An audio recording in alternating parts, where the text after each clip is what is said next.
My name is Dave Keener. I was born in New Lexington, Ohio. I was born on November the 30th, 1947.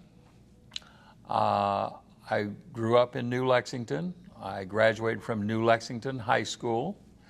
While I was in high school, I enlisted in the United States Marine Corps when I was a senior. Well, my dad, having been in the Army couldn't.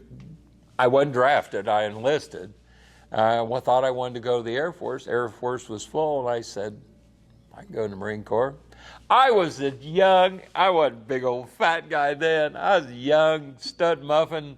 I was tough as nails, and I was 18 years old, and so Marine Corps wasn't hard for me. I mean, I just did it. I could do everything.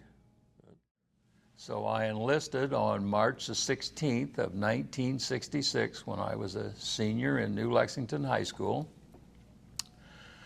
In July of that year, I went to San Diego, and I trained in San Diego. I back up, I graduated, I think, on September the 9th of 1966, and then went up to Camp Pendleton, did another 4 weeks of training there, and then went home for a couple of weeks. After being back in New Lexington with my mother and father at that time, then I returned to Camp Pendleton, and I think I did approximately 3 or 4 more weeks of advanced training. I then was scheduled to go to San Diego. I got on a merchant marine ship called the USS Gaffey, and I traveled to Vietnam, and I arrived in the last week of 1966. So we landed on the USS Gaffey in the Da Nang Harbor. We got off of the ship and just like they do in the movies almost, went right down over the side on ropes and so on, and got into a landing craft which took us right up to the edge of the Da Nang. It was actually a park. It was a park in Da Nang, and so we got off. There were people there, Vietnamese, having a picnic. So it wasn't like it was an assault or anything like that.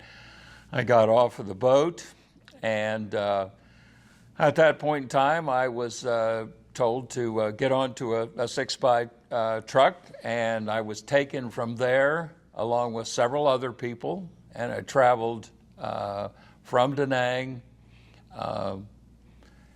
en route to Hill 37, which was the battalion headquarters of Mike 37 at the time.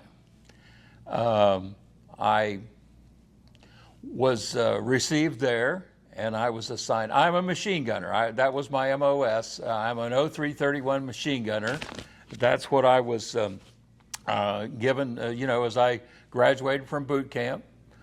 So at that point in time, I'm repeating myself, I joined Mike 37 in machine guns, and I spent the entire amount of time that I was in Vietnam with Mike 37 as a machine gunner during the entire year of 1967.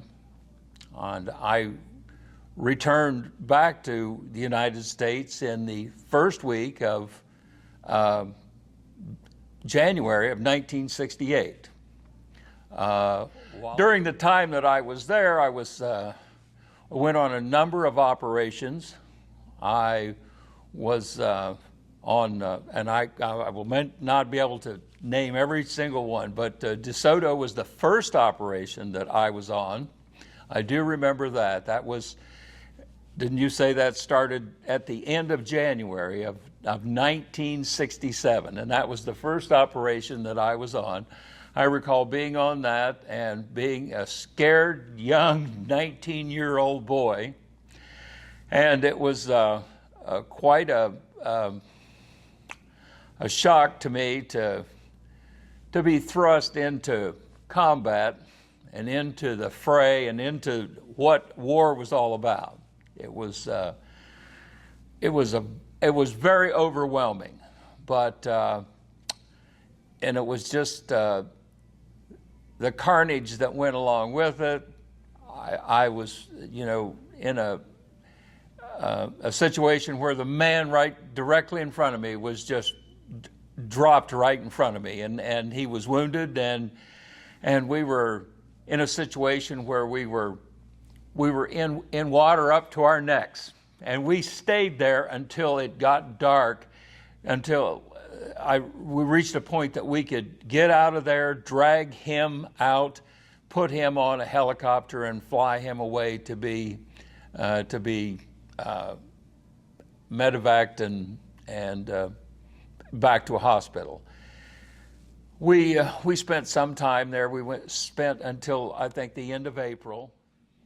What do you recall about the initial push into that area and the initial contact? Well, the initial push into DeSoto, we were just landed in the area of a rice paddy, and we just got off and started. Somebody told us we're going to go this way, and so we are going through rice paddies, and we have no idea what we're going to encounter. And as we went on, we encountered the enemy, and they encountered us, and there were numerous serious firefights. I do remember there were jets involved, and there were helicopters involved, and there was gunships, and there was a lot of lead flew that day. There were numerous places that when you used to walk into a Vietnamese village, it's just like there's nothing there but old women and old men and children. There's never any young men there. You wonder, where's all the young guys at? Well, they're out there shooting at you. That's the reason they're not here. So eventually, as DeSoto went on, we found a hill area, and we went up on it to some degree and dug bunkers. We didn't build bunkers there. We just made fighting holes, areas. It wasn't permanent, so it was a dangerous place. It just seemed to be that way, and patrols from there were pretty hairy, that's for sure, because you were just in an area where not that where we were in around Hill 25 wasn't, but it was just it was more jungly. I think I don't know exactly how to describe it, but it was. I remember we were in situations where we'd received lots of incoming rounds, and I mean mortar rounds coming in to the area on the DeSoto operation. It was scary, and it was especially scary for a guy who's just getting there, just getting your feet wet with what it's all about, and so DeSoto was pretty interesting, as I said, and numerous people were wounded, and a number of people were killed. And it was that. I know the first day was devastating. I remember the night before, we were all sitting around, getting ready, planning, plotting. And I remember the corpsman. His name was Doc Broad. And I remember sitting around and talking with him and joking with him and so on. And he was killed the next day. And the reality of the war is upon you. Yesterday you're having a joke with this man, and the next day they're putting his body on a helicopter and flying him away, and that's the end of his life. And it just the reality. He was older than me. He was it's just when you're just 19, you're going on 20 years old. It's a lot to comprehend how fragile life is. And Vietnam was one of those things that showed you the fragility of life. That's what it did for me, because I felt that. I saw that. And I since see that in life as you go on. I think that once you go through and you experience a war and you experience a near-death experience, and that's what Hill 25 is, and when you have that in the back of your mind that you were just that close to just not existing anymore, it's a tremendous feeling that you can't explain it to anybody. It's just so hard to, you learn to live with it because you made it. So some didn't, some were wounded. It's just, it changes your life. It absolutely changes your life. No matter, you don't have to be old, you don't have to be young, you just have to be, all of a sudden you can just realize how quickly the whole situation can go the wrong way, and you can just be nothing but a memory. I've always thought about the guys who were killed, and I'm thinking, you just think about what was it like back home when somebody walked up on their front porch and knocked on the door and said, "I've got some bad news for you. There was this thing that went on over in Vietnam, and your son is not coming home because this happened." Or, you just don't know. It's just overwhelming. It was to me. And I've pondered that throughout my life, that I'm just so lucky to be here, and I know that, and I realize that, and that's why coming to a reunion, and I haven't been to every reunion.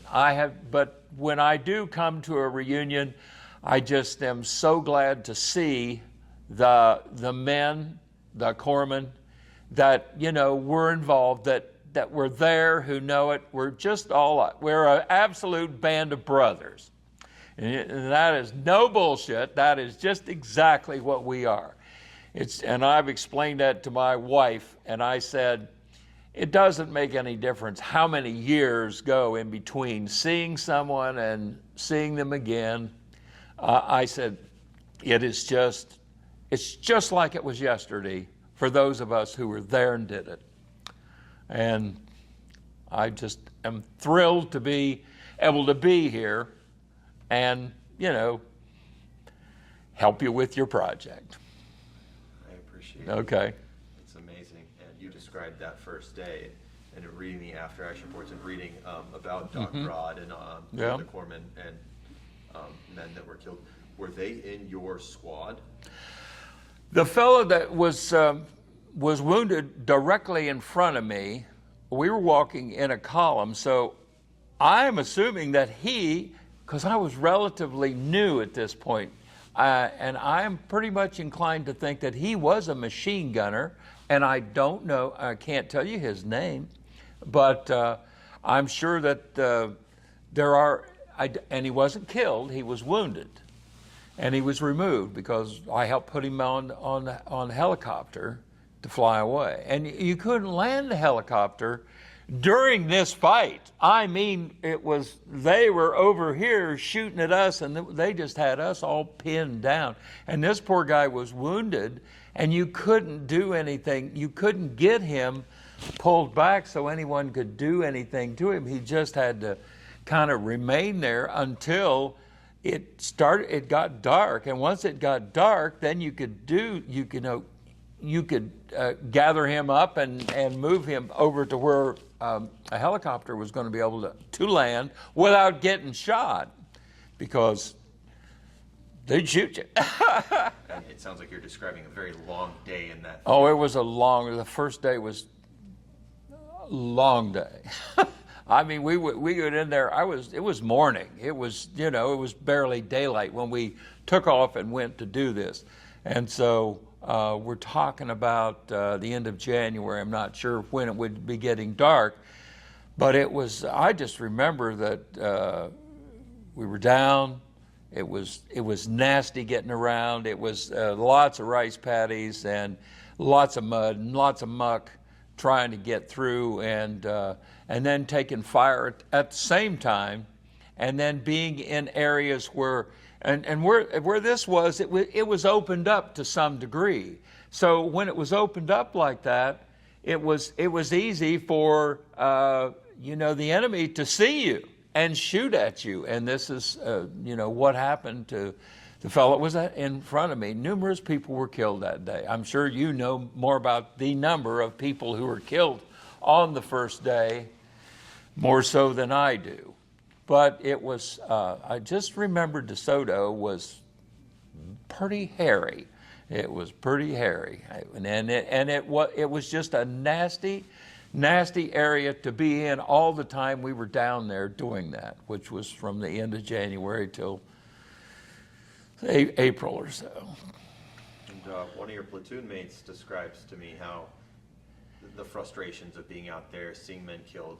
He came to Vietnam with you, Sergeant Sumter. Yep. And he describes that day, being transformative into how he approached combat and life from then on.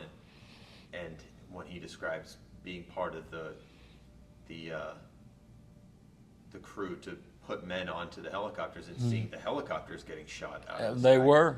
And he describes being on that helicopter, putting one of his squad mates on it, and seeing the door gunner get shot in the face. It was, and he's right. It was all just right behind us there, because the helicopter landed directly behind us, and one of the people on the helicopter was shot.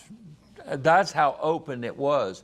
But you're trying to get these people out of there. They're in bad shape. They need to be someplace else getting repaired.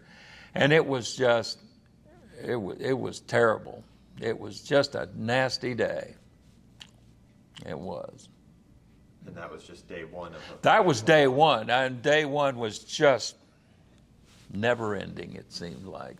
You had to go back in the next day. Yeah, we turned around, we did it again the next day, and we just kind of held up wherever we were, and I'm sure that we were pretty much awake, all of us, the remainder of that night, and then we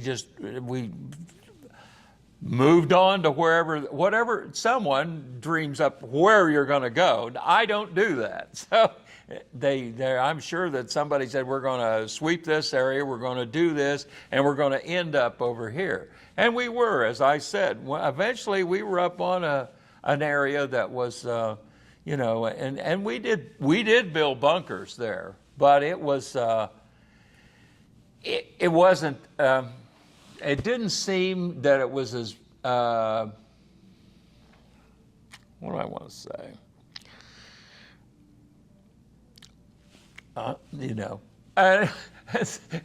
57 years I will forget something. But yeah, we had bunkers there, and we had hole watch there, and we had, it was a different kind of an area than what Hill 52 was. It was just different. It was different.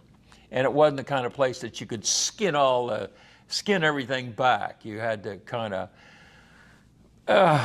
just kind of be in an area, and you had a fighting hole set up, and it was just different. I just can't go in and describe it any better than it was no fun. It was no day at the beach at all. It seems never ending for you guys for the first couple of weeks. Yeah, it was just because you were in just brand new area, and there was nothing there for us to no cover, and so yeah, it was nonstop for a period of time, a week, 2, as they say. But eventually, you kind of got it calmed down, and then you just go back to the patrols and the situations, and I do remember. I just remember you could hear the mortar go, dunk, and you think you hear that and you think, where's that gonna land? And I remember, you just get down as close and under something, or just when you hear that, you've got just a few seconds to do something, and everybody was down and out of the way. Luckily, no one actually got hit with that, and their aim wasn't that good. But that's just not something that, in Vietnam, not in South Vietnam where we were, and maybe up north where they had artillery up there. Artillery is a different animal than dealing with a mortar coming at you. A mortar's plenty bad enough, but I can't imagine what it would be like to be in an area where someone had artillery shooting at you. Like up on the DMZ. Yeah, and I never was there, didn't do any of that. So my life was pretty much south of Da Nang, and then on this operation down on DeSoto. That was where I was the all time I was there. During a period of time that I was on DeSoto, I was wounded. I was hit by a mine. There was a mine that popped up and exploded, and it wounded myself and 6 or 7 other people all at one time. That was the first Purple Heart that I received, and that was on March the 12th of 1967. After having been in DeSoto, we were relieved from there. What is the date? Somewhere around the end of sometime in April, sometime in April, towards the end of April, we were relieved by the Big Red One. The Army replaced us on that operation, and we then went back to, we flew back to Da Nang, and then we were transported back out to Hill 37, and we remained there several weeks. We then were told to saddle up one day, and we were going to go on a little hike, and we did. So I am told that is Route 4 that goes between the 37 Battalion headquarters, and we left there. We passed a hill where there was artillery located. I'm not sure what its number was. I know we turned and we started in a direction. Am I thinking we're going west or south? We're going west, and as we went west, it was a fairly straight road. So we went and went and went, and we came to a point in time where whomever was in charge of us at the time said we're going. We came to a hill. And this hill was known to us as Hill 25. And on that hill there was a tower already there and established. And we were told that the 2nd Platoon, which I was a part of in the machine guns, we stopped and we marched up onto that hill. And it is my recollection that other than the tower that was there, we secured the hill. We cleaned the hill off over a period of time. In my recollection, helicopters brought us wire, barbed wire, and also sandbags and tin and supports and some wood, where we actually built bunkers to live in and bunkers to stand guard in. We cleaned the entire area off. We skinned off the foliage and so on, and that in essence was my home. And I believe the remainder of the rest of the company, I don't know that all of the company was in this move as we made the move. down Route 4. I don't know whether the rest of them went on to 52 or not. I just don't know.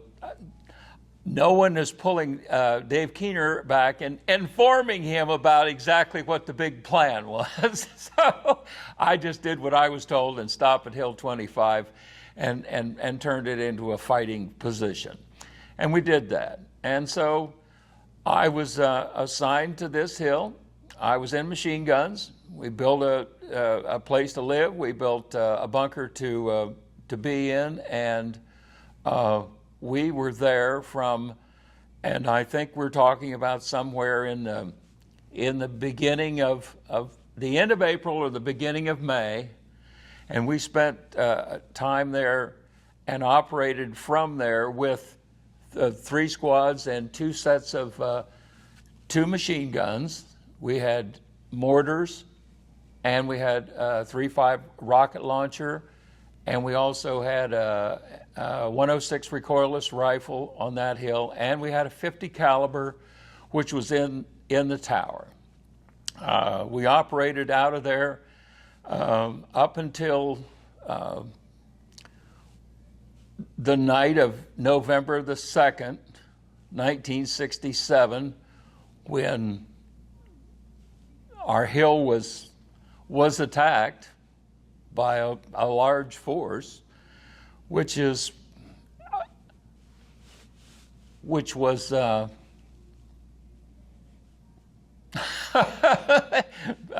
pretty wild scene. It was just, it started about 2 o'clock in the morning. I'd been over in the gun hole myself. I had just changed shifts with the next person up, and the next person was Andy Anderson, and he was actually in the hole when the situation started. He said that in talking with him over time, he said that Illumination had shown him that there were people attempting to come in the front gate, and he had opened with a barrage of fire, which that woke us all up. And when rounds started to come onto the hill, that woke us all up. I know myself, when I got up, I looked up at the tower and I could see tracer rounds going into the tower, and so we were all up and then headed to our bunkers respectively to prepare for whatever was going to happen. It went on. It went on from 2 o'clock in the morning until it was light, as I recall. And during that period of time, I personally do remember hearing voices of Vietnamese talk and chatter back and forth, which I did not understand, but you could hear that. It was a still night, and it was easy to hear that people, the Vietnamese were talking back and forth. They're giving orders to each other about what to do, where to go, and so on. I know that was happening. I could just feel that was happening because you could hear it. During the course of the time, I'm not sure. I do know that... Can I rewind a little bit? Sure. Before we get to everything else, do you want to just... describe for me, what were you, Dave, thinking about Hill 25? Try describe your day-to-day operations and maybe some of the characters on your hill and officers and stuff like that. The day-to-day operation involved, we took orders. There was a commanding officer, and he was a lieutenant at that time. There were several. Sergeant Bolton, I believe, was a staff sergeant at that time. I'm not sure what the other sergeants were. I don't know that there was anyone other. He was probably the only staff sergeant that there was. What we did day to day is our function was to just be a pain in the butt to the Vietnamese. And what we did is there was pretty much every day there was a patrol arranged for every day, and on that patrol would be a squad and machine guns, and sometimes 3.5s rocket launcher went along, and we would go. They would send us out on checkpoints, different directions from Hill 25, and we would go to 3 or 4 different checkpoints, and we would checkpoint just trying to find and engage the enemy. And that's what we did. So I personally didn't go every day because there were 2 machine guns. One day the other machine gun would go on an operation, and then it would be my turn again. And so approximately every other day. There's no such thing as Saturday and Sunday. They're all the same. Every day was the same. And so this is pretty much what we did. And we did that for a number of months. So we're talking about May, June, July, August, September, October, November. And in the middle of all that, every once in a while, we would go and we would be on small operations. We'd be on small sweeps and, I don't know the exact terminology. A line would be set up, and then people would be herded that way. Theory. That's the theory of what was done, along with just going out on an every other day, daily basis, and just trying to find and harass the enemy that was there, and just trying to pick a fight. That's exactly what we do. And we were really good at it, and that's why they did not like us much on Hill 25. And it is more than obvious from those things, 57 years later, that I have read about what the Vietnamese, what Charlie thought about us, how they hated the way that we were just antagonistic to whatever they had in mind. So it does not surprise me that they attempted to kill us all. And they didn't succeed, but it was pretty, it's a lot for, I guess today I speak to you, I'm 75 years old, but back then I was 19 years old. And I was scared. Everybody's scared. That's all bullshit. When people say they're not scared, that's not true. But we all worked as a team. We worked as a good unit together. We had a lot of good people. We especially, and I will say this, I will end the whole thing with my comments about Sergeant Bolton. But this is, this is what we did in Vietnam. And when you're, the age of all of us, so averaging 19 years old, you're not invited over to the to the CP tent. Nobody gives a shit what I think about anything. They just tell me what to do, and I do it. And that's pretty much what everyone else there was doing, just what they were told to do. It was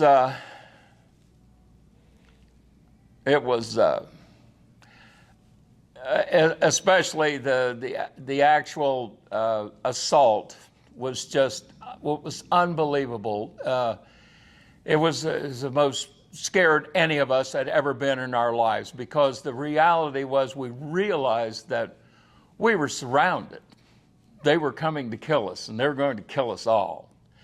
And as I said, as I have read, and I know, and I have read what Sergeant Bolton said. He told the people who were shooting the artillery at us, and we had locations already, the coordinates for the surrounding area of the hill was set. So artillery was landing all around the hill. But then it reached the point where that wasn't enough. And he knew that it wasn't enough. And when he decided that it was going to be bring the artillery right in on top of our head and kill anybody and everything that wasn't in a bunker, that was the point when he made the decision to do that. That saved the lives of those who remained. There were 10 who were killed that night. There were 10 who were wounded and removed. There were a number of us who were wounded and remained. But if it wasn't for Sergeant Bolton, none of us would be here to do this. There would be no interview with me. I would just be a memory for my mom and dad. That's pretty much how that went. So, do you need to know any more? I have some questions. Okay. Definitely. I want to know, again, just your personal experiences leading up to just your entire time on Hill 25. You're a machine gunner. You're going out on these patrols. Could you describe booby traps as an issue in your area? We were on a variety of things. As I said, we went on numerous missions. I remember one mission, especially where a helicopter came and picked us up and took us up onto Charlie's Ridge and dropped us off up in the mountains. And our mission was to just kind of work our way down through there and see what we could turn up, what we could stir up on the way. And we found numerous booby traps that were on the mountain. I mean, it was just unbelievable, the things that, were just out there, lethal, that would have damaged myself and anyone else being tripped. It was just that during the time that we were there, I think there was an operation that we were pulled out of.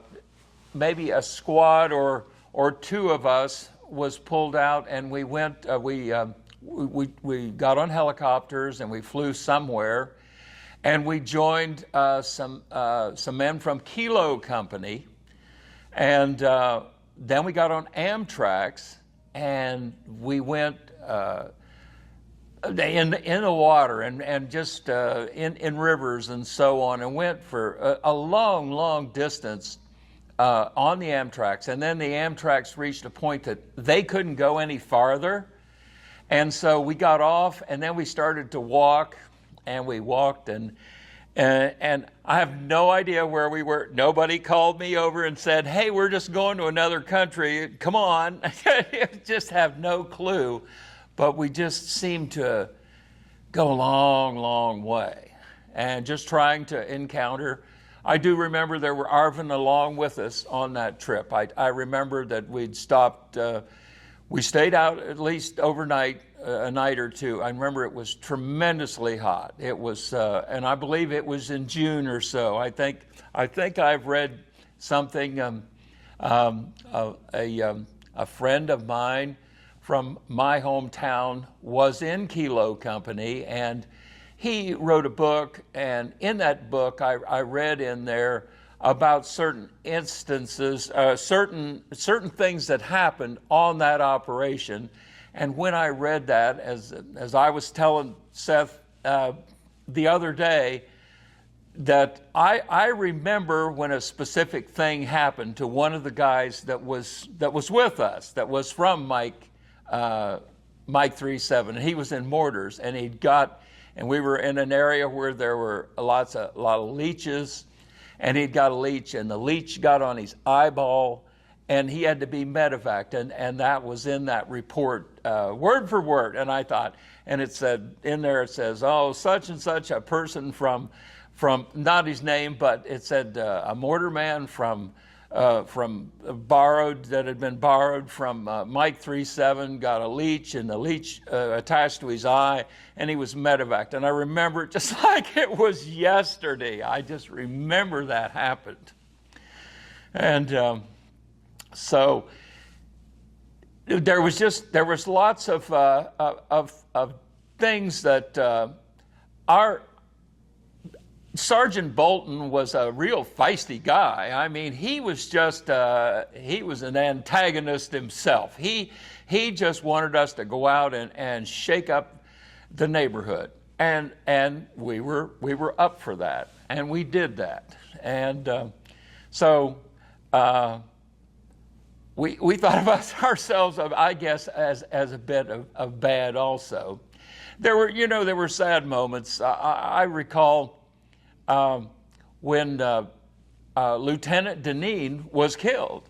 I just recall that day. I was there, and we'd taken several incoming rounds from an area just right across the creek from where we were able to, take a bath and clean up and get water for shaving and so on. So the rounds came in from over there. So Lieutenant Deneen, I believe they put together a squad, and they went over to investigate, see if they could find anything over there. Well, I don't think that what they did find over there was booby-trapped. And when the booby trap went off and Lieutenant Deneen was killed, and I'm thinking that was in August or thereabouts, in August of '67. I remember that was, hard to take, that all of a sudden we get a couple rounds and 20 minutes later an officer is dead. And they bring him back over, and they call for a helicopter, and they take his body, and it goes away. It's just, that's the reality of being in a war. It's just in mere minutes, things can change. The whole situation can just go in the toilet. It can just, that quickly, things can happen. After Hill 25, after November the 2nd, and we were,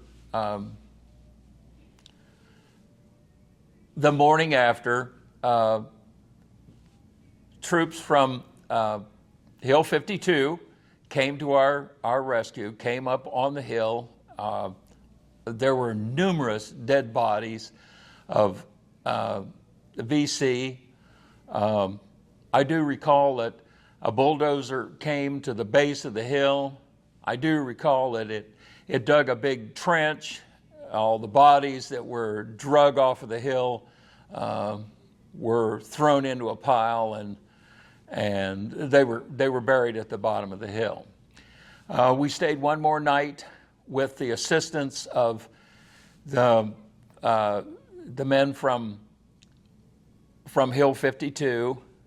And the next day, as I recall it, we all went on out Route 4 to Hill 52, where I spent the remainder of my time there. Because of the fact that we're thinking there are approximately, we're like 38 people, Marines on the hill, and 10 of them were killed, leaving 28. And then 10 of them were wounded and removed, so that brings us down to a much smaller number. So we were not a fighting force at that point in time. So we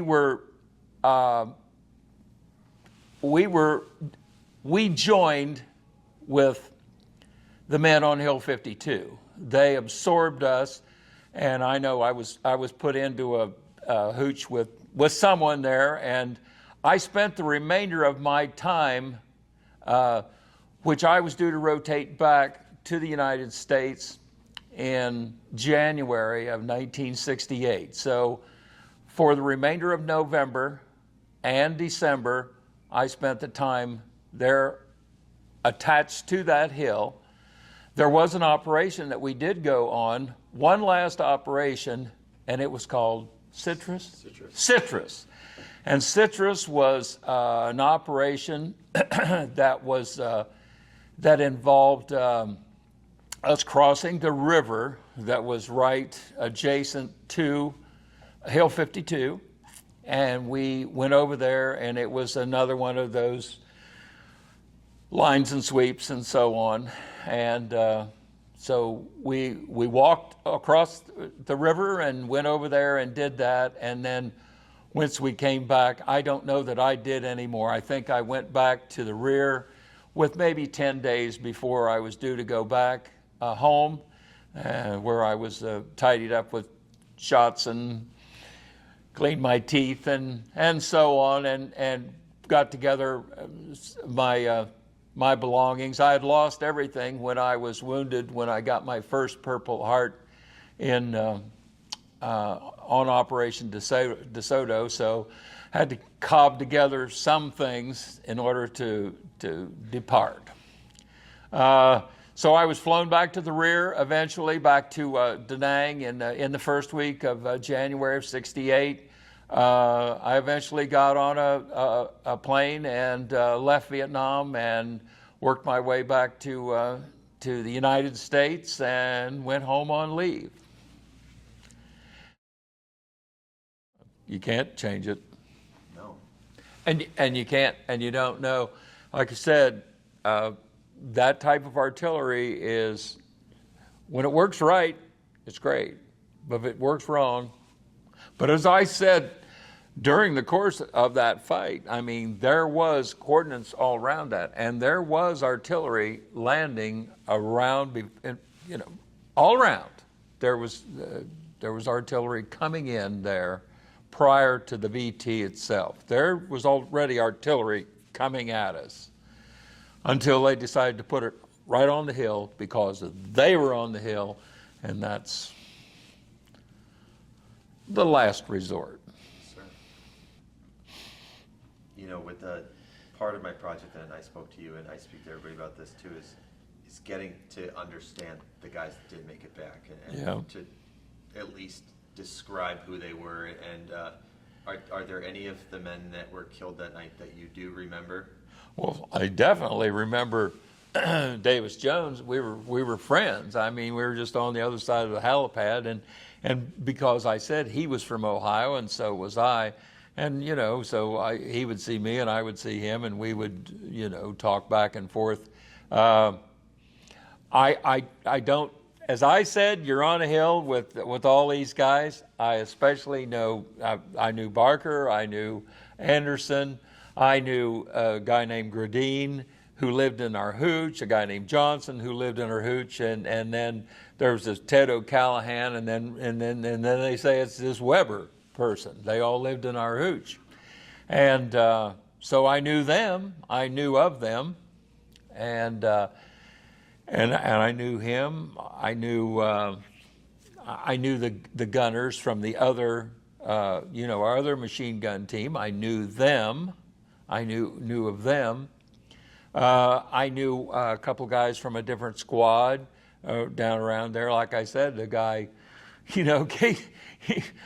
I smoked my first joint there, and it was this guy, and he was from California, and I'm from Ohio. We didn't do that shit there then.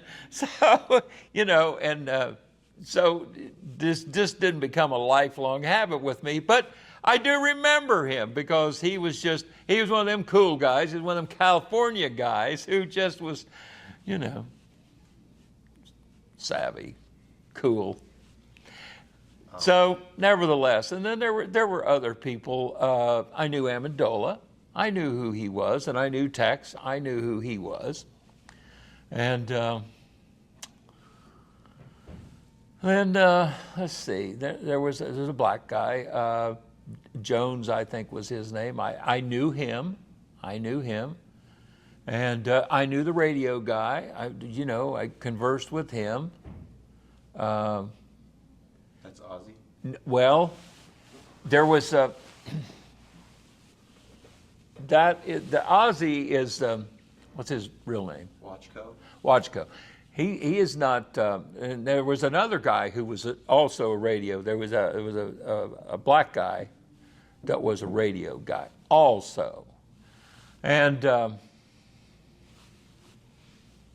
Sergeant Bolton, but we were buddies. He's the boss, The guys you work with, but you're not close. Yeah. You don't. you can be buddies with them now. It's great now. I mean, I love it, but back then they were in charge. You didn't go up and strike up a conversation. I surely didn't go strike up a conversation with a staff sergeant. You don't want to hear anything I got to say. And besides Pitts and Dearborn, who had been in country for a long time, it seems like the rest of the men that were killed that night were relatively new to the platoon. Where there were people always had only been coming, and some of them were really, really new.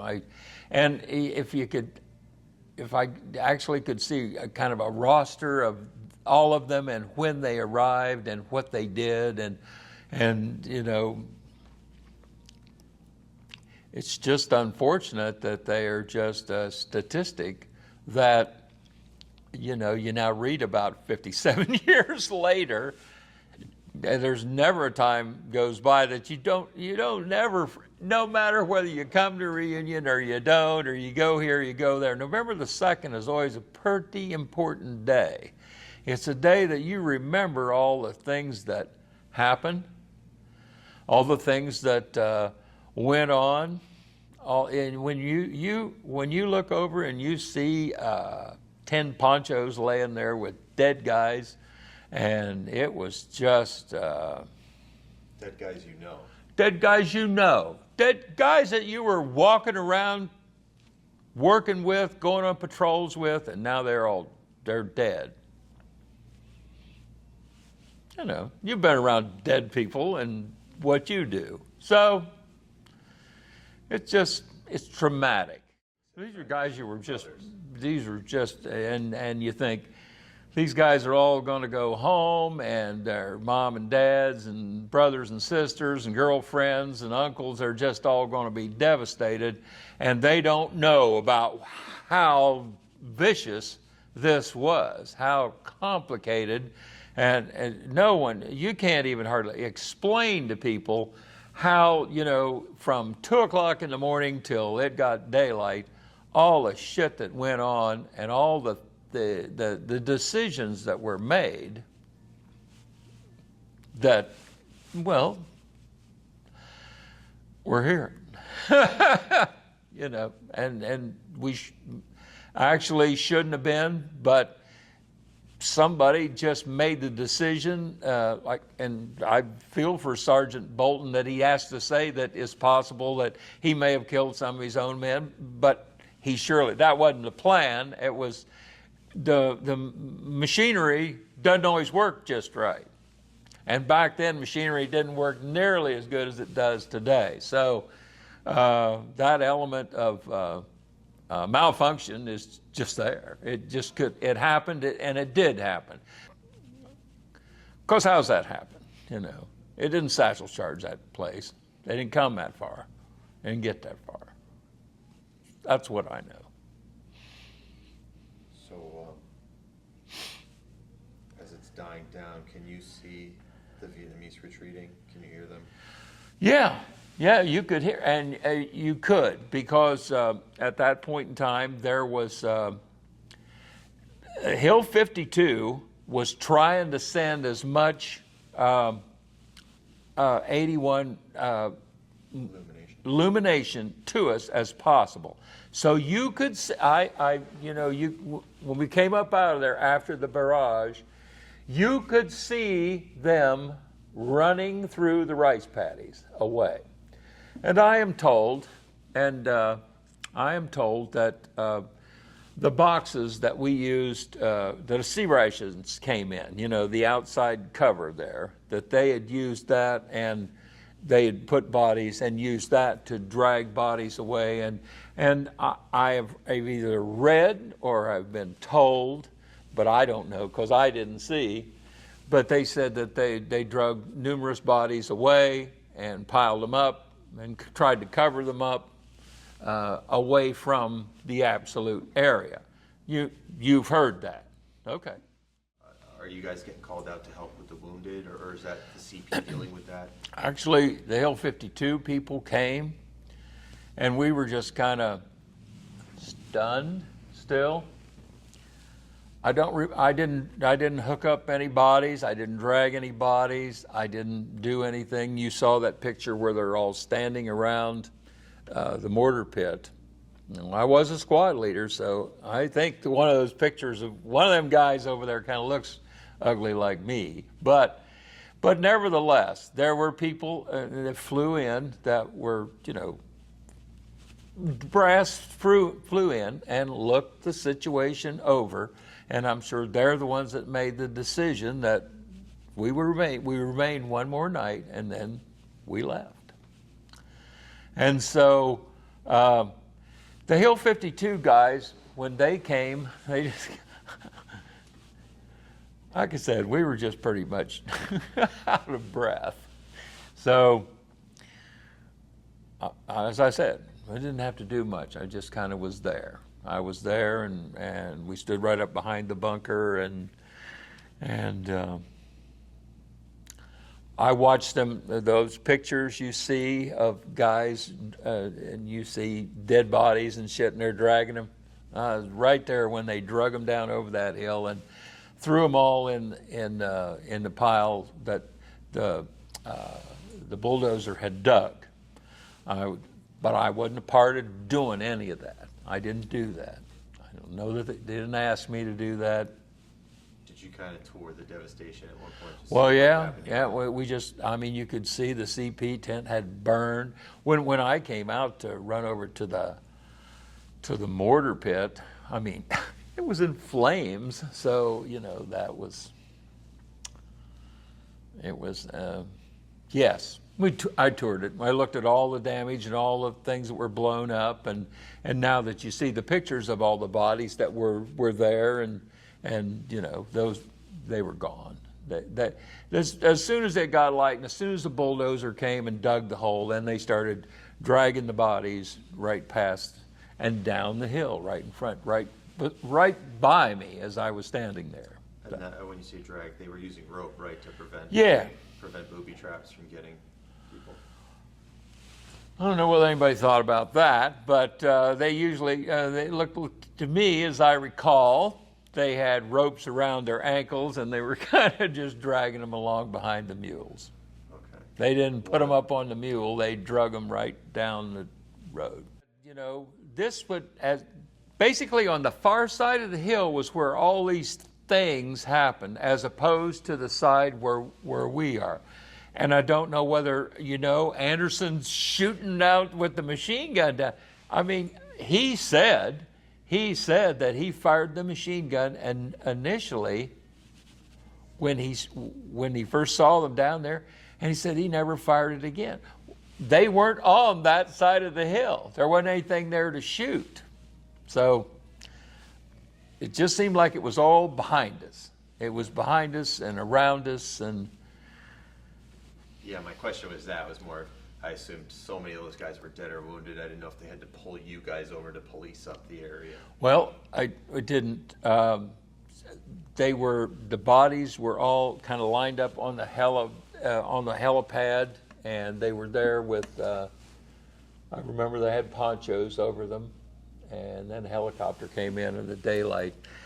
And Puff the Magic Dragon was also on station. It was, and I saw it, and I remember seeing the tracers, and then what did the Hill 52 guy said they could see it. They could see that around us. So, as you know, TET got started right as I was leaving. So. And then I heard somebody say, well, I did Citrus and then back. And then, like I said, I went back to the battalion for maybe 10 days. And during that 10 days, I got, shots and teeth and stuff, and prepared to go home. And then I got taken to Da Nang, and it was like the 7th or 8th a day here and there. That's when I got home. It was the 8th of January. Okay. What was it like to get out of there, get on that plane? I didn't, I told you I got bumped off of the plane, so I didn't get to go on the commercial plane. Myself and I don't know, a dozen other guys had to wait. And so we were on a C-141, and it was, we were strapped against the fuselage in just a seat. I didn't give a shit what I was in. I just wanted to leave. And there were bodies, and they were right in the middle. And you think, you tell people that shit, and they say, "Oh, that didn't happen." Well, it did. And so we went back to Okinawa, and we got there just as it was getting daylight, because it was just getting light. And the rest of the guys were there. So we had just got there. They took us off, and we went off to a billet, and they said, we could get a shower. I didn't have any clothes. I'd lost everything when I got wounded back in March. So other than a set or two of utilities and the boots I had on, I didn't have any of my dress shoes, and I didn't have khaki pants, and didn't have a shirt. I didn't have any of that stuff. It had all been lost. Now, you didn't take all that stuff with you. Of course, you left the bulk of that at home, and you just had that stuff. But it was all lost. So and there was all kinds of little people running around helping you. So somebody got me a pair of shoes, and they got me a pair of socks, and a pair of pants, and they fitted me, and they went off and they cut them and fit them and made them and got me a shirt and got me, ribbons and stuff like that to put on, and a hat to wear. And then when the plane got ready to go back to the United States, I was in the first group to get on that plane because we were the last group to get there. So we were there, and we were able to rest there. We were there the whole day, and we were able to eat and go home. I remember, we'd fly up over Japan and come up over and down over Alaska and land at Travis. And then we got off at Travis, and they took us, I got on a bus, and the bus took me to San Francisco. And that's where I was able to, I had orders, and I was able to go home on leave. And I walked up there, and I told the guy, I said, I want to go to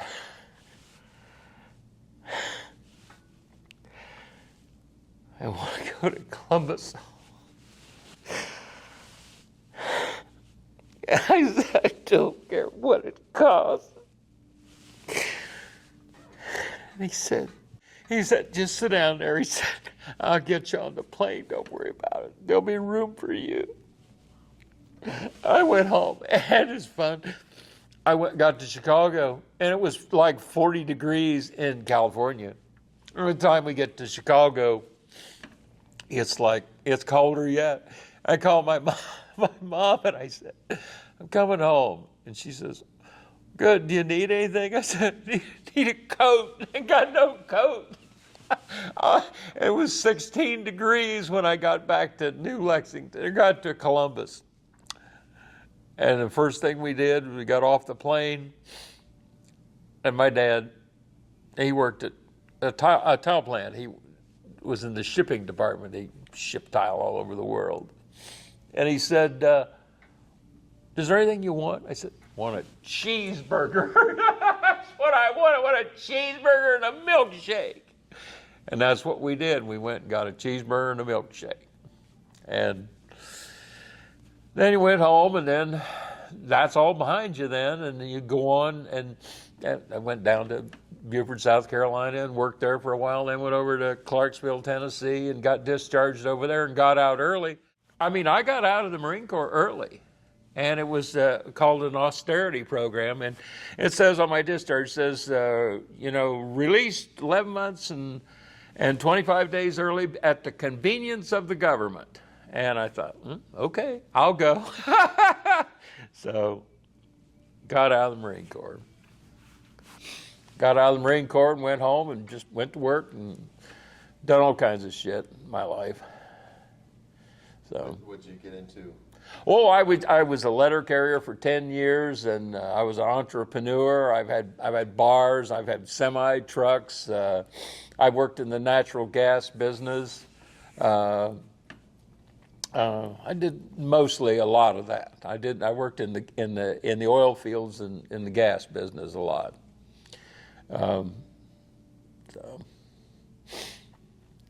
But it's fun. I didn't get married till I was 39 years old, and Mana and we have just one daughter, and she is 33. She was 33 last week, and I have one granddaughter, and she is now 1, 2 days before my daughter's birthday. So my parents are gone.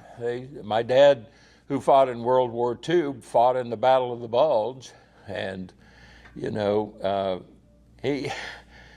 go through all that crap, and then you die from cancer when you're 49 years old. So my dad's been dead for 50 years. So tough stuff. So, but I'm just happy to be here. I hope you enjoyed my story, because it's just pretty much the way I remember it. Absolutely loved every minute of it. Yep. I really appreciate you taking the time, and I really appreciate you Yep. taking the time. Well, I'm good. I'm glad it helps.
It is, and we'll go from there.